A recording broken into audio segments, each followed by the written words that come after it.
we celebrated last week a very interesting anniversary.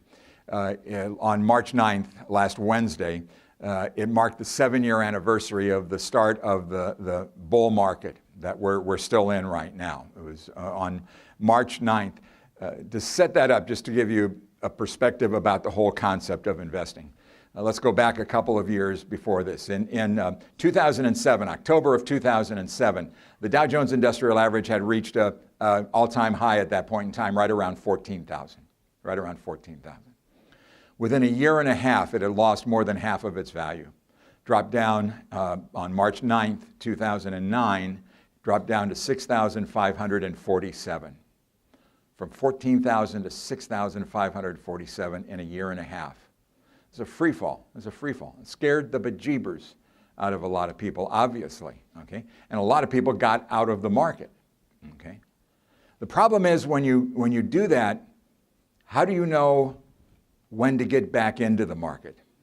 Okay, you're never going to pick up the Wall Street Journal and the front page headline says rally starts tomorrow. Okay, okay.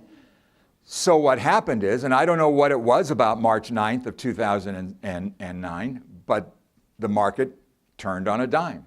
And really, except for a slow year last year, hasn't turned back. We're over 17,000 now. We'll be at 18,000 here very, very quickly. So we've gone from 6,547 in 2009 to today, we're at over 17,000.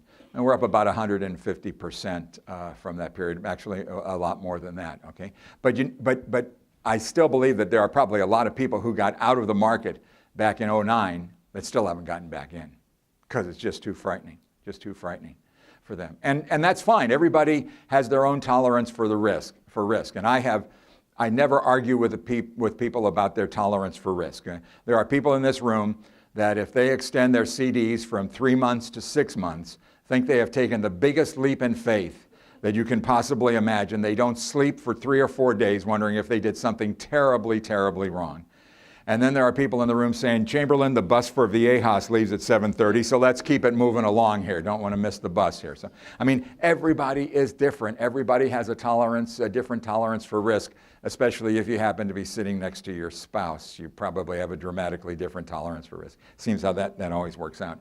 So you've got to do what's right for you. If 1% allows you to sleep at night, then damn it, 1% is what you'll earn. You don't have to you don't have to apologize for that. You don't have to be embarrassed by that. That's what allows you to sleep. The pillow test is very simple. If the last thing you think about at night when you go to bed is your money, and the first thing you think about when you wake up in the morning is your money, you're in the terribly wrong spot. You have all your money where it shouldn't be. Put it wherever it is that makes you sleep at night. That's about the best advice you can get at times like these. I'm a weird dude, okay? I'm a stock market guy, and I'm not a trader. I don't move in and out of the stock market. I'm just a guy that has over the years put together a very simple portfolio of some stocks and mutual funds. Most of them go back 20, 30 years or more that we started investing in them. And we don't find any reason to tinker on this stuff. I spend all day looking at economic news. And if you were to ask me, what is the price on the stocks that you own right now, George? And I'm not going to name them, okay? Don't even try. If you ask me what's the price, I'd have to say, I honestly don't know. I could take a guess at where I think the stocks might be, but I don't pay any attention to them because I have no intention of selling them, Most people in that position would say, I'll leave that for my kids to decide, okay? I don't say that anymore because my kids have soaked us for just about everything they're going to get out of us, okay? So now everything is oriented toward our grandkids, okay? Our 4 spectacularly wonderful grandkids. And so one of my I'm loading you guys up. You guys are all going to make Barnes & Noble really happy here. I'm going to load you up with another book that is just an exactly spectacular book. It's called Winning the Loser's Game. Winning the Loser's Game by Charles Ellis. Came out, I believe, first in 1976. I stumbled across it because of an article in the Wall Street Journal maybe 10, 12 years ago. Winning the Loser's Game, Charles Ellis is the author. And in the book, he writes about the biggest mistake. One of the chapters, he writes about the biggest mistake that we all make as we get older, okay? We start making our our investments based upon our perceived life expectancy. Okay? It's a very natural thing. Okay? So, people are retired, they're on fixed incomes, they worry that if they put money into the stock market and it goes down, that they'll not be able to earn that back. Okay? So what he says you should do is a very simple thing. For the portion of your money that you are comfortable allocating to stocks, base it upon the life expectancy of the people you want to leave the money to. Okay? My two oldest grandkids my granddaughter's going to turn 12 next month, and my grandson turns 12 in June. Okay? A baby born today has a life expectancy, has a 50-50 chance of living to be 100. Okay? So I look at my grandkids and I'm saying, okay, I'm investing for them in reality, even though it's my investments and I get the benefit of it now, but I'm investing for them with a 90-year time horizon. Geez, I can't even begin to imagine what the value of those assets will be. With the reinvested dividends, I'm a dividend junkie. I love dividends, okay? And so, I look at the compounding power of dividends, and I just think about what in the world is that going to mean to these kids down the road, assuming that when the old man's gone, they'll go ahead and sell the damn stocks. They can do that. Who knows? Possibly could happen. But if they follow the plan that I would like them to do for themselves and their children and their children and their children, it will make life really, really good for them. There's a lot of things that happen. I have a good friend of mine that he does he has a sizable amount of money, and he has a very nice estate plan put together with a living trust and all that. And he goes, he has two young daughters, like 12 and 9. And he said, I don't know who my girls are going to marry, but I already don't like the guys. Okay.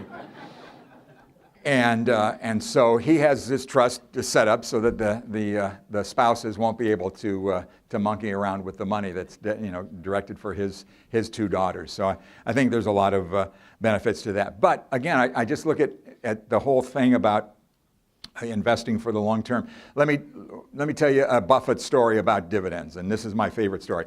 Remember, you all are going to go home over the weekend maybe and go to that website, Berkshire Hathaway, and read Warren Buffett's annual letter to shareholders. Okay, he writes this letter every year.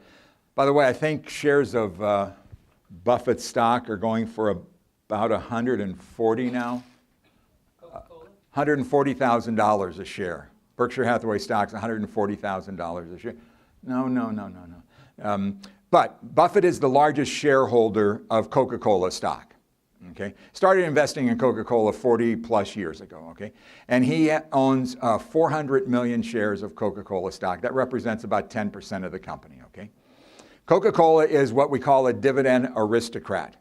They have raised their dividend each and every year for now 51 years in a row. Okay. It's just staggering how powerful that is, especially if you're a person on a fixed income, to have your income go up on average 8 to 10 to 12% a year because the company raises the dividend. But he's had this stock for a long, long time. And I was just writing something about this the other day, and I remembered in one of his letters he had made a reference to this. And I think it was in the 2010 letter. He was talking about how much he loves dividends.